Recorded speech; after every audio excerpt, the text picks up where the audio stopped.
Okay, so years and years ago, what must have happened is somebody must have exposed somebody's brains, poked them and said, where do you feel this? And a map was developed of where the body is mapped in the brain, okay?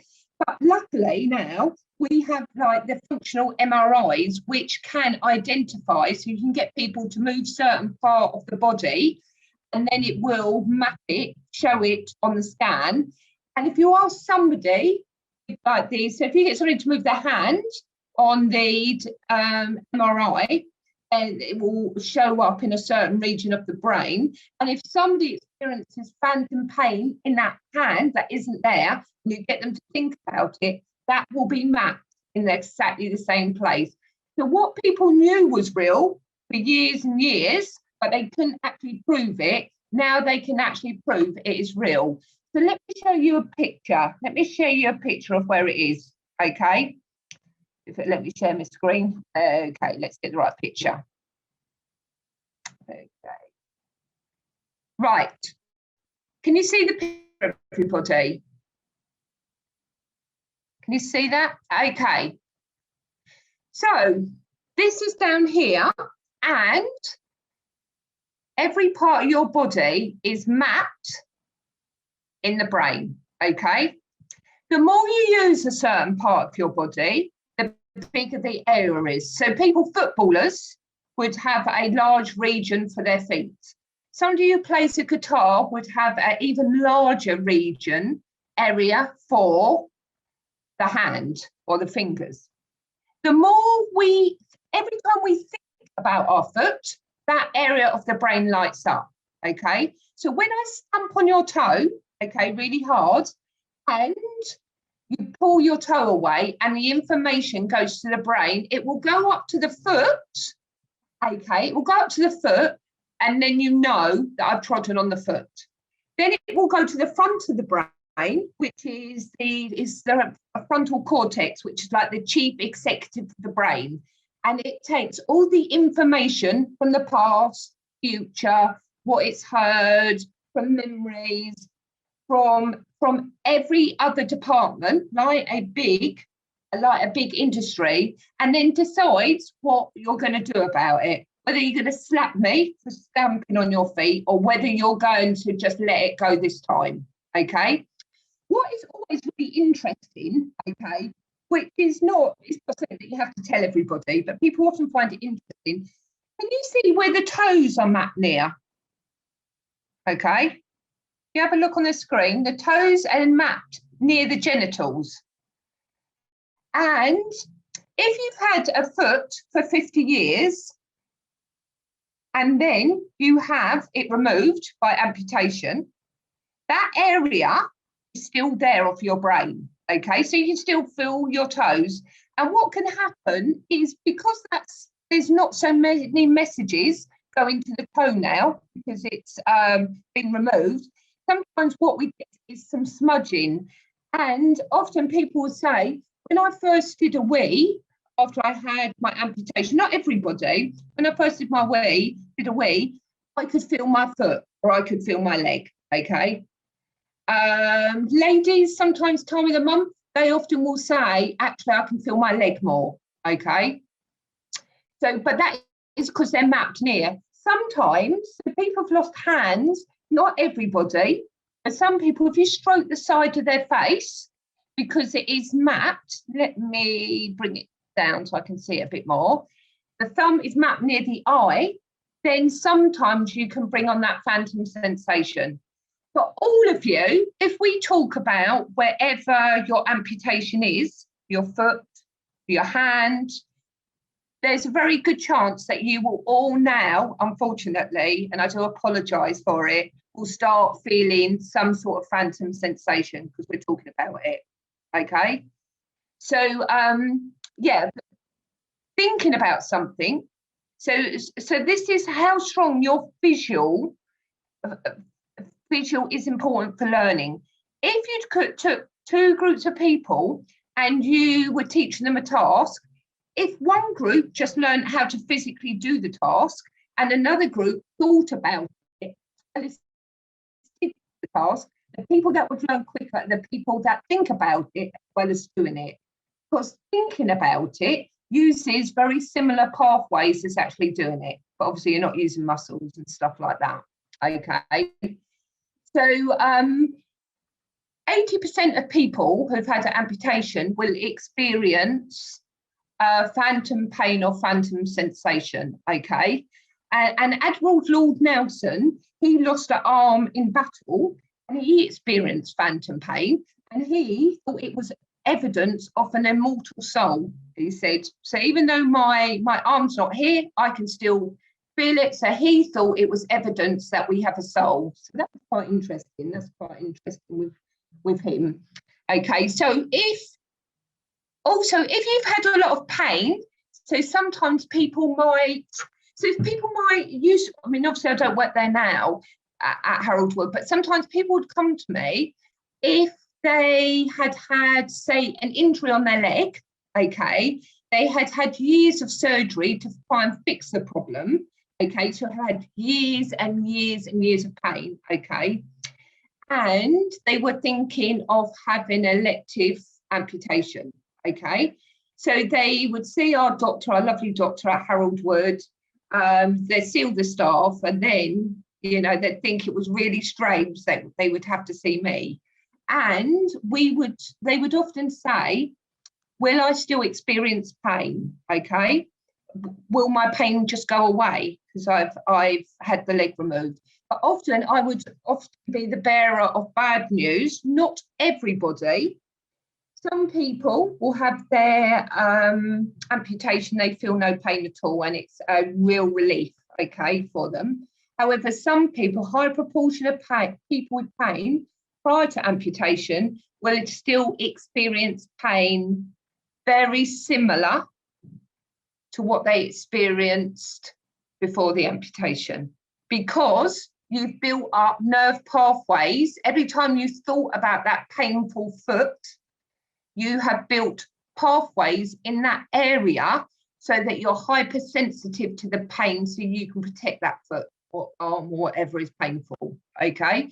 So if you've had, so it seems quite obvious really, if you've had a leg for 50 years and then you have it removed, then there is a very good chance that you are still going to experience, that you're still going to feel it, okay? Because pain is processed in the brain, okay? No brain, no pain, okay? The only time we don't feel pain is when we've had a general anaesthetic, which numbs the area, or we've had some sort of spinal block, which stops the information going up to the brain, okay? So I've got a nice picture. Next one. I had this picture up on my wall when I worked in Harold Wood, but the person I worked with previously took it down because he didn't find it, and I can understand why. He didn't find it very good. Now, not all areas are equal, as I said. So certain people, you know, footballers would have a larger area for foot. Somebody who's working with their hands all the time would have a larger area for hands. So the more you move a certain area, okay, the larger the area, that body will be represented in the brain. So I've got a really lovely picture to share with you. So let me share the screen. Okay. This is called the homunculus man, okay? Very attractive picture. Okay, you can see his tongue is larger and his hands are larger. Okay, now if you pinched your ears, okay, so he's got hardly any ears on his picture. If you pinch your ears really, really hard, okay, you'd have to really, really put some pressure on to actually feel that. However, if you use the same pressure on your tongue, there's a very good chance you'll be screaming in agony, all right? So this is a representation of the areas that have got more pain or have got more sensation. But these are areas that we use a lot. So if you look at the hands, we use when we're talking, we use them in everyday life. So there's a much larger area for hands. And mouth, we eat, we talk, so we have a larger area for mouth, okay? The other thing we've got, so everybody's different, okay? So some people say, well, why do I feel pain, okay? And somebody else might not, okay? So pain is one of our many senses, and we all experience senses very, very differently. And our senses can change. You know, sometimes we can be really hypersensitive. So one of the examples I use is taste. You might go to abroad, okay, and you have an absolutely fabulous meal. Say you go to Italy and you have some gorgeous, gorgeous pasta, okay? And when you get home, okay, you follow the recipe that they've given you and you follow it exactly. There's a very good chance it's not going to taste the same, even if you followed that recipe perfectly, okay? Because taste is another sensation, and all the factors, there's lots of factors that deal with taste, okay? So while you're in Italy, there was beautiful sunshine, you might felt really, really relaxed, you had the sea in the background, okay? And I live in Barking and Dagenham, so if I made that pasta, I'd have the A13 going on the back. I would have rushed home from work, so I might be a little bit stressed, which I do get sometimes in my job. And so those factors will affect my taste. And pain is really sensation. It's definitely part of a sense, and that is very, very changeable. So who gets phantom pain? Okay, phantom pain, the longer you've had pain, the higher the risk that you have of phantom pain. Not guaranteed, but higher risk, okay? Also, if you had a traumatic accident, that increases the chance of phantom pain as well, okay?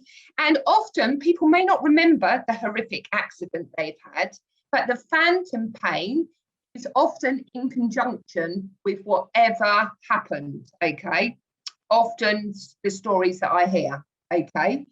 The other thing that can happen is neuromas, okay?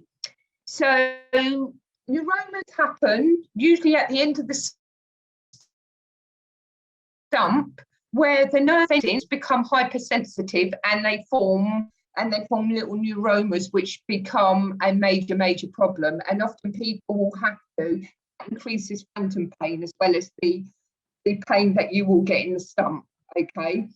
And often people have to have surgery. Sometimes that can be helpful, but sometimes the neuromas just grow back, unfortunately, okay? And sometimes, actually, the other thing that often happens is people with a prosthetic limb, often the prosthetic limb can help with the phantom sensation or the discomfort, phantom pain, because it almost, your brain almost embodies that phantom, okay, that embodies that prosthetic leg, okay? And often people say, when I take my prosthesis off, I feel more pain, okay, because it's almost that prosthesis has often become part of it. Lots of things you can do, okay? So the other thing is, I've got a few cushions here, I'm just thinking how I can do this. Okay, the other thing is pain. We often think of pain as two arrows. The first arrow is the phantom pain, okay? So let me get some cushions. I've only got two, but I will try and excuse me. Excuse me, I'm still at work, so I'm at Porters Avenue Health Centre. So what I want you to do, just see if I can move this down. Okay, so what I want you to, can you hear me? Just wave if you can. Good, yes, good. We can hear you, Kim. Every now and then you cut out, but not badly. So we appreciate your work. So thank you. This is phantom pain, okay, or sensation or discomfort. Well, with that, if I've only got that, then I can pick up my mobile phone, put it down, tidy up my office. That's got really, really messy because I'm quite untidy. Okay. Unfortunately, phantom pain doesn't come on its own. Sometimes it means worry about unemployment, okay? Or it might be, on top of that, you're feeling quite depressed. And then on top of that, run out of cushions, everyone. On top of that, it might be relationship problems, okay? On top of that, it might be worried about housing. Okay. How do you think I would feel with all these things on top, all these worries and stresses on top? How does it feel if I did the rest of this session, this talk like this? It would feel, because sometimes what happens, we become so overwhelmed that with everything that's going on, all this brings up the volume and the intensity of pain, okay? And we become isolated from everything that's going on around. And when all this is piled up, okay, when we've got everything going on, I'm not able to collect my mobile phone or to tidy up my rather untidy office, okay? So in psychology, we get people to understand that stress is very physical. So things like worrying about employment, worrying about housing, worrying, anxiety, depression, might be trauma that you've been through. Amputation doesn't come on it. You don't just have an amputation, you have other things on top of it, okay? Now, those things brings the volume and the intensity of pain up. And people say, well, is that in my mind? No, it's physical, okay? If you had a bit of a headache and you won the lottery, there's a very good chance that pain would disappear, okay? Or if you're stressed, it's very highly likely that you will end up with a headache or backache or shoulder ache, okay?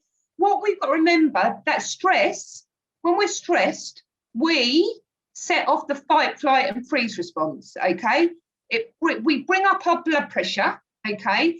We expand our lungs, we pump blood to our muscles in our arms and legs so that we can fight, flight, or to fight, run away, or to freeze, okay? So it's very, very physical, okay?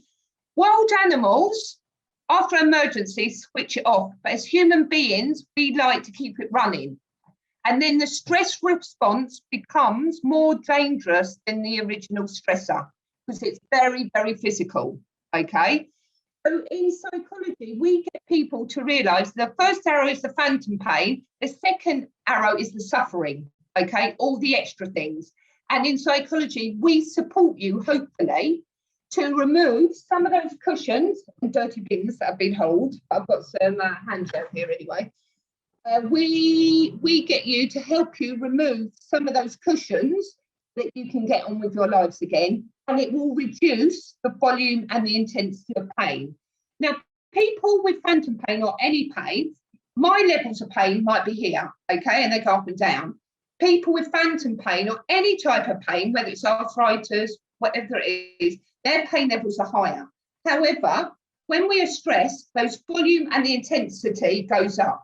So in psychology, what we do is we help you to bring it back to your normal painful level, okay? You can't get rid of it, okay, because I'd be a miracle worker and I'd be lying on a nice hot beach somewhere with a cocktail. I wouldn't be working. So, but what you've got to remember is stress is really physical. You tense your muscles and you do, unfortunately, bring the volume and the intensity of pain up. So lots of things that we can do. Obviously, we can help you with stressors, ADL assessments, occupational therapists, popping around houses, putting in adaptations if possible, physio, exercise, really good, not only for your health and well-being, especially for your keeping you fit and healthy while using a prosthesis. It brings up serotonin levels, which are your happy hormones, and it brings up endorphins. So they act as opiate painkillers, so exercise does.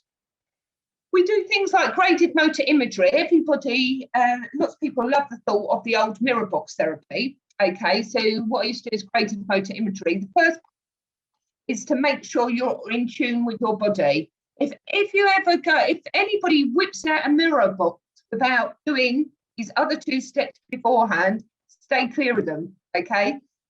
What we first do is I had an app on the phone or cards that showed left and right hands or feet, wherever the phantom pain was, you know, a leg or an arm, okay? If, say, somebody had phantom pain for a long and was really struggling, say on the left side, whether it's arms or leg, if you showed them cards with F, often they'd identify the right side really well, but that painful area, they would miss out. There would be a discrepancy. They would identify it less with some people, okay?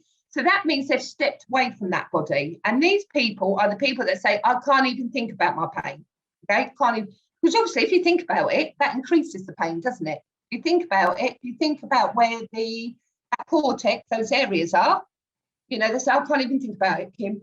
Can't even think about it. So what we do, I'm not going to whip out a mirror box and show them their phantom limb because they'd be in agony. They can't think about it. I'm not going to show it to them. So what we do is we send them with cards or an app. There's a really nice app on the phone that you can do. It's really good fun. Kids love it, doing the left and right. And my grandchildren play it all the time. I think that is really cool.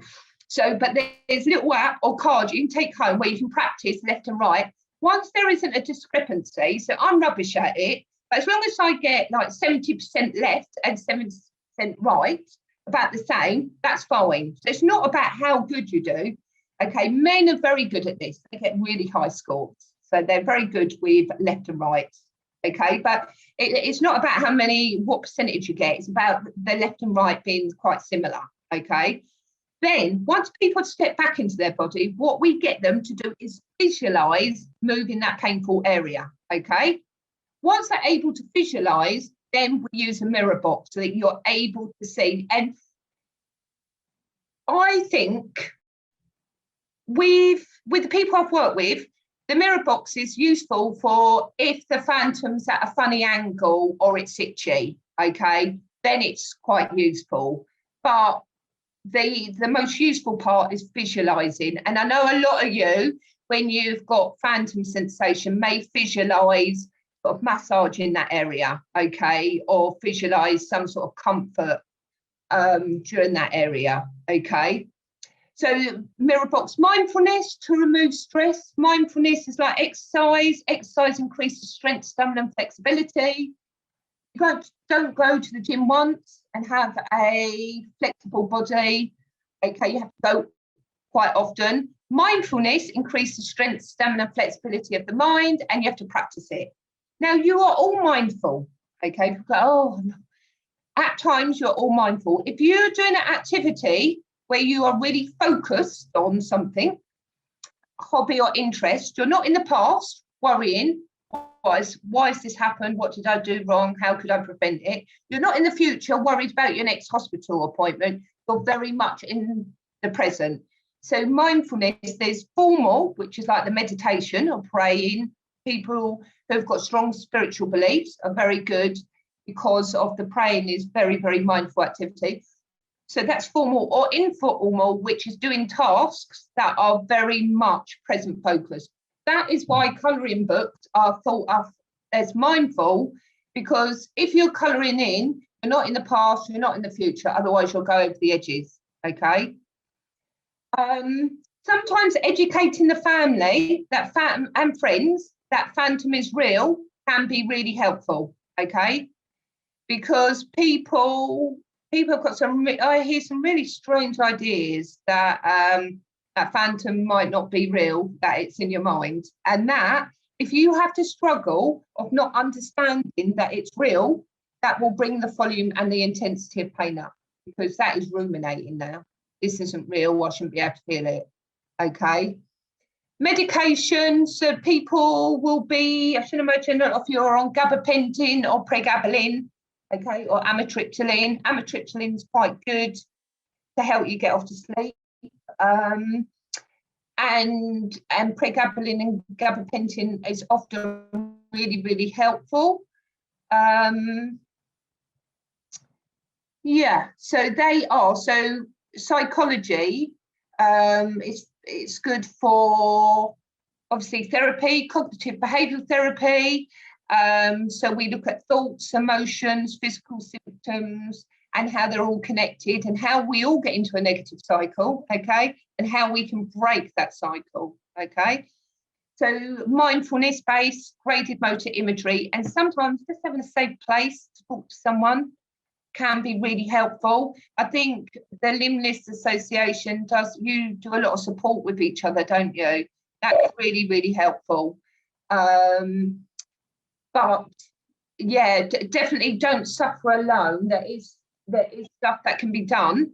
And the most important thing is making sure that you work towards what's really important in your life as well. Really, it's really important to work. So people might have a value of caring. You know, they might say to me, I've always been a caring person, so I've always done this, that, and the other. So what we might say is, well, caring is the value. When you're 18, you might be able to run around, do everybody's shopping, be at everybody's beck and call. But as we get older, we've still got the value of caring, but it might be just a phone call because we're physically not able to do what we used to do. So it's about being in tune with your values. Okay, I can send some values cards out to Tracy actually and Clifton. So if anybody wanted to see what their values are, then I'm sure Clifton and Tracy, I don't know if there's anybody else from my groups here, but everybody had to be in tune with their values. But it's quite good fun to do. Find out what your values is making sure that you set realistic goals so you still get a sense of satisfaction and a sense of achievement in your everyday life, because we all need that. Also, being kind to yourselves. Do lots of work on kindness. People in pain often say the most horrendous things to themselves. There's lots of, I should be able to do that, or I shouldn't be able to do this. This is my fault. I am not good enough. Now, if you had a friend or a loved one in pain and you said to them, you shouldn't be feeling sorry for yourself and you should be able to do this, okay? And this is all your fault. There's a very good chance that loved one would most probably never talk to you again, okay? Or they'd feel rather depressed, okay? So if you wouldn't say it to a loved one, just be aware of the effect that saying it to yourself has on you. Sometimes negative thoughts can motivate you to do things. I take that on board, but 90% of the time, they actually bring you down.